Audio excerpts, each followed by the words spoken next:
Retour de l'FC pour la deuxième partie avec un sujet très important. Il s'agira donc du Burkina Faso, un match à rejouer entre l'Afrique du Sud et le Sénégal. Avec nous sur le plateau, il y a Bertrand Abissono, entraîneur de football, responsable technique, et il est camerounais. Bonsoir, mon cher Bertrand. Bonsoir. Et puis il y a également Sidi Napom, ancien entraîneur adjoint du Burkina Faso. Il y aura un débat entre les deux hommes. D'une part, eh bien, Bertrand a son avis sur la question, et inutile de vous dire eh bien, que Sidi Napom, lui, il est complètement contre que ce match soit rejoué. Ils auront l'occasion de débattre dans quelques instants. Nous pensons aussi aux internautes.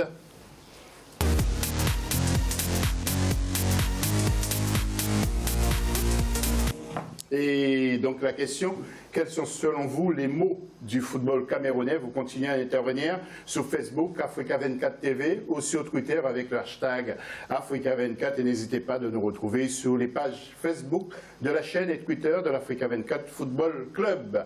Juste après ça, le gros dossier.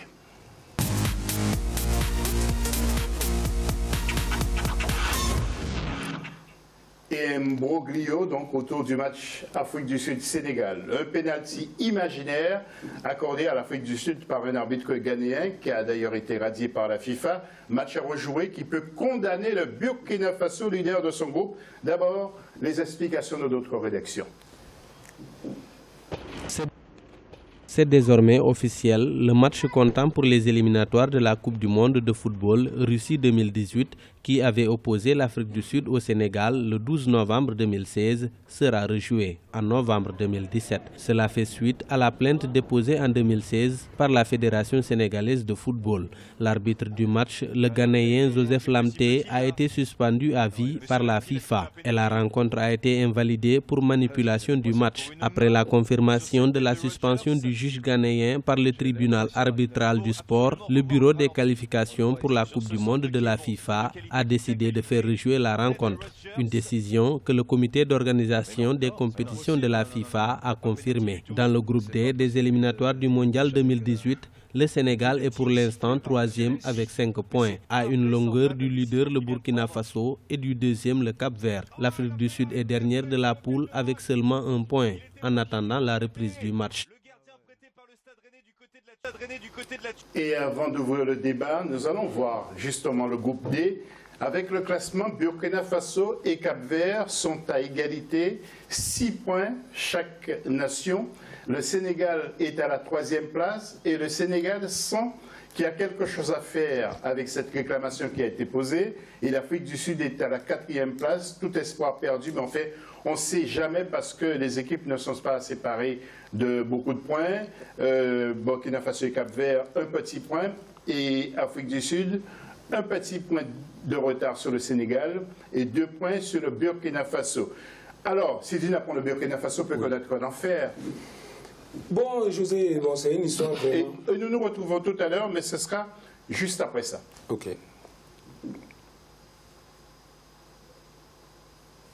Jingle.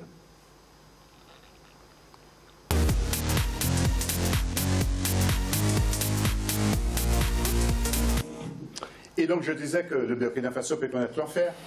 Oui, bon, on ne peut pas connaître l'enfer, il suffit bon, aussi qu'on gagne nos 2 matchs qui restent, mais le problème n'est pas là. Moi, aujourd'hui, je viens parler, dans cette émission, je vais parler d'abord aux frères sénégalais, aux frères capverdiens et aux frères sud-africains.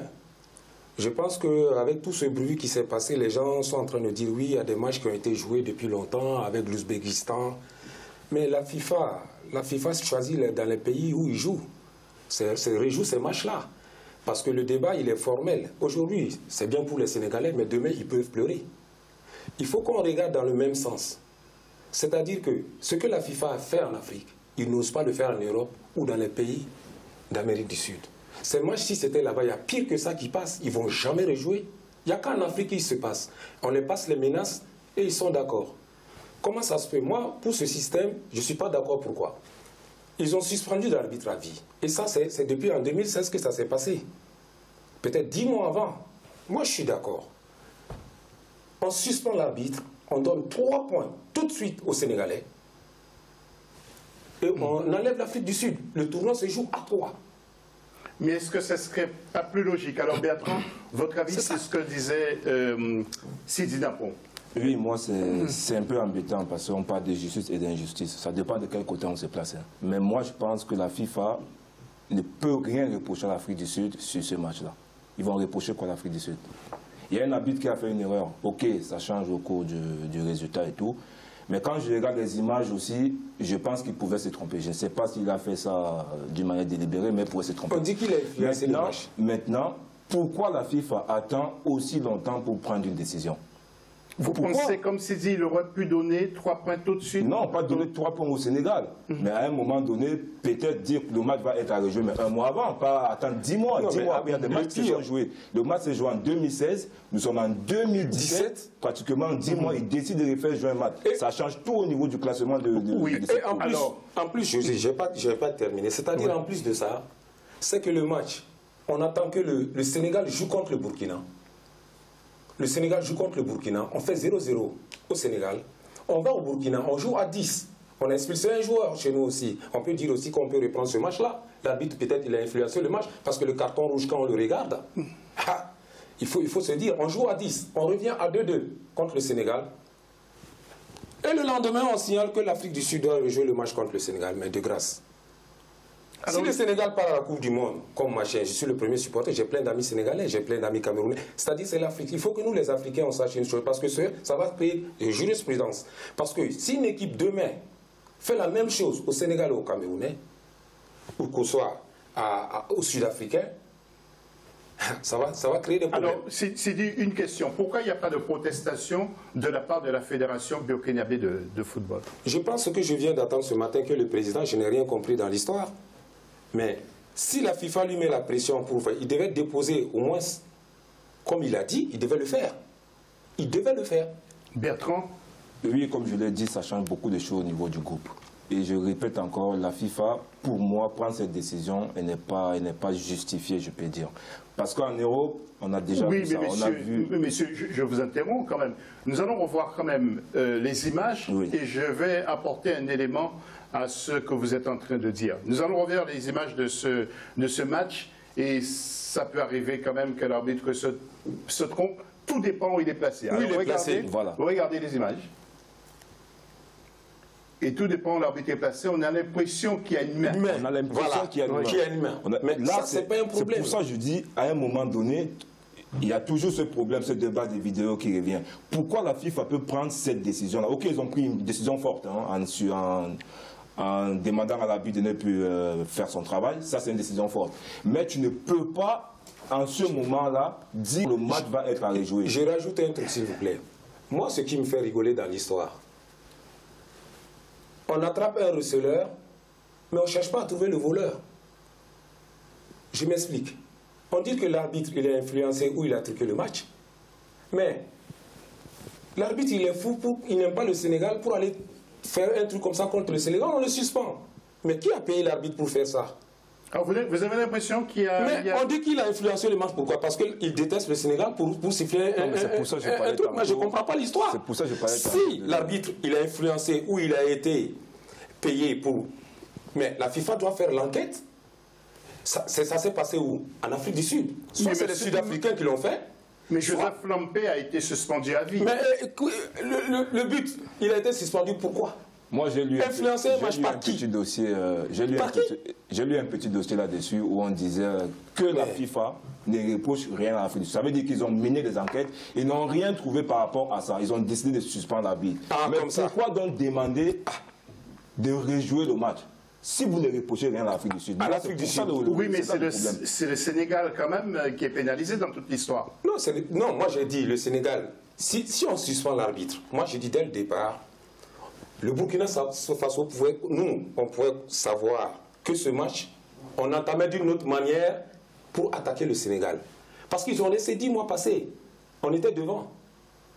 Vous voyez mentalement, moralement, comment ça joue sur les joueurs. Et ça, c'est pas bon. Alors, c'est dit, regardons un peu les matchs, les futurs matchs. Le 7 octobre, Afrique du Sud reçoit le Burkina Faso. Ce ne sera pas facile pour le Burkina Faso qui va en Afrique du Sud. Le 7 octobre, le Cap-Vert reçoit le Sénégal. Donc ça va être un match délicat. Le 6 novembre, Sénégal, Afrique du Sud à Dakar. Oui. Ensuite, le 6 novembre, Burkina Faso, Cap-Vert. Le Burkina Faso va mettre le paquet pour gagner. Match en retard à jouer pour Afrique du Sud, Sénégal. Et si le Sénégal gagne ces 3 matchs, il aura 9 points. Donc bien évidemment, le Sénégal a 3 matchs et les autres en ont 2. En ont 2. Pour les éliminatoires, c'est pas. Mais c'est ça, c'est pas sérieux. Mais moi, c'est bien pour les Sénégalais. Je suis content pour eux. Mais le problème, je dis à mes frères, attention, parce que l'Afrique maintenant, ça va être le merdier. N'importe quoi. La Libye aujourd'hui a demandé à rejouer son match. J'attends la FIFA, qu'est-ce qu'ils vont dire là-dessus? Sidi, avant la suite de vos réactions, quelques échos sonores dans les 2 camps. Nous avons demandé à nos correspondants permanents d'aller interroger justement les supporters. Tout d'abord, les supporters du Burkina Faso. Ensuite, nous allons voir la réaction du côté de Dakar, au Sénégal. Regardez. En dessus de la décision qui a été prise, je ne suis pas trop foot, mais vraiment, je trouve que c'est en défaveur du Burkina en quelque sorte. Moi, cette décision devrait être prise avant le match de tour Burkina-Sénégal. On ne peut pas laisser après le match maintenant pour dire que non, parce que ça ne favorise pas l'équipe sénégalaise. On dit maintenant qu'on doit rejouer le match. Ce n'est pas une chance aussi pour le Sénégal de dire qu'ils sont qualifiés. Mais nous pouvons toujours croire que nous pouvons être qualifiés si toutefois nous donnons le meilleur de nous pour pouvoir jouer au football. Moi je pense que l'un dans l'autre, la FIFA a mûrement réfléchi, a bien enquêté avant de prendre une telle décision. Même si cette décision est contestée par l'équipe du Burkina Faso, une contestation que je comprends d'ailleurs, qui arrive au lendemain, disons, d'un match décisif entre le Burkina Faso et le Sénégal. Le Burkina est premier du fait que le Sénégal est perdu sur décision arbitrale en Afrique du Sud. Maintenant, les cartes vont être redistribuées. Maintenant, c'est au Lion d'aller gagner ce match en Afrique du Sud, battre l'Afrique du Sud à domicile, aller négocier un bon résultat à Praia pour occuper confortablement l'unique et seule place qualificative pour le groupe. Voilà. Alors, mais si par hasard le Sénégal perd ce match? Non, si le Sénégal perd ce match, moi on aurait dû donner 3 points, la FIFA aurait dû donner 3 points au Sénégal, on en parle. Non, moi je dis ce que l'arbitre sénégalais vient de dire. C'est ce que je viens de dire. Parce que cette histoire, ils ne sont pas honnêtes et corrects envers eux-mêmes. Parce que quand tu vois le fait de jeu, on ne doit pas reprendre ce match. On devait donner 3 points. Comme l'Afrique du Sud est puissante, ils ont peur de l'Afrique du Sud. Ils ne prennent pas de décisions contre l'Afrique du Sud. Donc ils prennent des décisions, personne ne sait. Et on rejoue le match et on donne 800 et quelques millions. On donne 800 et quelques millions à l'Afrique du Sud. Et voilà, c'est ce que je dis. On prend le receleur, mais on ne trouve pas le voleur. Vas-y comprendre. Alors, est-ce que la solution serait aussi d'envoyer un courrier, justement, à la FIFA, pour contester cette décision? Est-ce que le président ne doit pas, le président de la Fédération burkinabé de football ne doit pas prendre les choses en main? Moi, je pense que c'est ce qui est logique. Hein. S'il ne le fait pas, ça, il a ses raisons. Mais la logique serait bien qu'il fasse un courrier. Qu'est-ce que les raisons? Voilà, qu'est-ce que les raisons? C'est la raison. Aujourd'hui, il est en tête, il peut se qualifier. On fait rejouer un match, pour moi, qui n'a pas lieu d'être. Parce que, je dis encore, on ne repose rien dans ce débat à l'Afrique du Sud. La FIFA dit qu'on ne repose rien. C'est l'arbitre qui a faussé le match. Donc l'arbitre est suspendu. Le score acquis sur le terrain est celui-là. Il y a eu erreur, on le voit partout. Moi j'ai vu un match de Coupe du Monde où l'Angleterre s'est fait éliminer alors que Lampard avait marqué, on a refusé le but. J'ai vu un match où Thierry a marqué de la main, ils sont qualifiés pour la Coupe du Monde. Pourquoi ça n'a pas été rejoué? C'est une erreur de l'arbitre. C'est un fait de match qui peut changer. Merci. Les erreurs, on en voit tous les jours. On en voit tous les jours. Sinon, on mettait des ordinateurs sur le terrain. Même avec ça, on a du mal à voir si c'est rentré ou pas. Maintenant, moi, je dis encore, c'est... Voilà. Et avant de conclure, ce serait peut-être aussi une occasion de voir le Burkina Faso pour la première fois à une Coupe du Monde. Oui, mais bien sûr, les jeunes sont prêts. Moi, ce que je voulais ajouter aux téléspectateurs et à beaucoup de médias, à chaque fois le Burkina joue, on nous sous-estime. Mais je pense qu'il y a des gens qui ferment l'œil quelque part. Bien vrai qu'on n'a pas pris la Coupe du Monde et la Coupe d'Afrique, mais on a été 4e, 2e et 3e. Notre football progresse de jour en jour parce qu'on fait de la formation chez nous. Et qu'on voit l'effectif que vous avez aujourd'hui. L'effectif, ils jouent ensemble depuis 82. C'est des jeunes qui ont grandi ensemble. Aujourd'hui, on a des Bertrands qui montent. Donc, on a un football. C'est bien vrai qu'on n'a pas de grands joueurs dans des grands clubs, mais on est bien. On n'a peur de personne. Et ce que je voudrais rajouter pour terminer, c'est-à-dire que dire à tous les frères sénégalais et burkinabés qui sont en train de s'insulter, non, arrêtez. Arrêtez ça. Mais ça va peut-être pas regardez la FIFA, ne regardez pas entre vous les frères, regardez la FIFA. Ça va peut-être pas s'arrêter parce voilà, que c'est tout ce que moi je voulais rajouter. Imagine un seul instant que le Sénégal passe et que le Burkina ne passe pas, ça va être dur. Mais on va toujours rester comme la FIFA, ils ont le dernier mot. Qu'est-ce qu'on va faire? On va, si les Sénégalais passent, ils partent à la Coupe du Monde, on va les supporter. C'est des frères, mais ce que je dis seulement, entre frères, regardez très bien, regardez la FIFA, ne regardez pas vos frères. C'est eux qui créent le problème et entre vous, vous êtes en train de vous insulter. Soyez polis envers les uns les autres. Vous avez donc retenu la colère de Sidi Napon, ancien entraîneur donc de la sélection des étalons de Burkina Faso, à laquelle, vous avez compris qu'il est très très attaché, il restera très attaché donc de son pays, le Burkina Faso. Merci Sidi. Merci. Un mot sur le tournoi de l'UFOA, Union des fédérations ouest-africaines, qui se poursuit au Ghana, des épreuves qui ont débuté le 9 septembre et se termineront le 24. Le Mali s'est incliné face au Ghana 1-0. Un autre résultat avec la Guinée qui fait match nul 0-0 face au Nigeria en phase de groupe. Ce lundi, Ghana-Nigeria et Guinée-Mali. Et puis mardi, donc 19, Bénin-Niger et Côte d'Ivoire contre le Sénégal. À noter que le vainqueur de ce tournoi empochera la somme de $100 000, 50 000 pour le deuxième et 25 000 pour le troisième. Ce n'est pas rien. Fin de la deuxième partie de cette émission. Dans la troisième partie, nous allons parler de deux pépites, dont une, le père est originaire du Cameroun, et la mère de l'Algérie. Restez avec nous, c'est après la pause.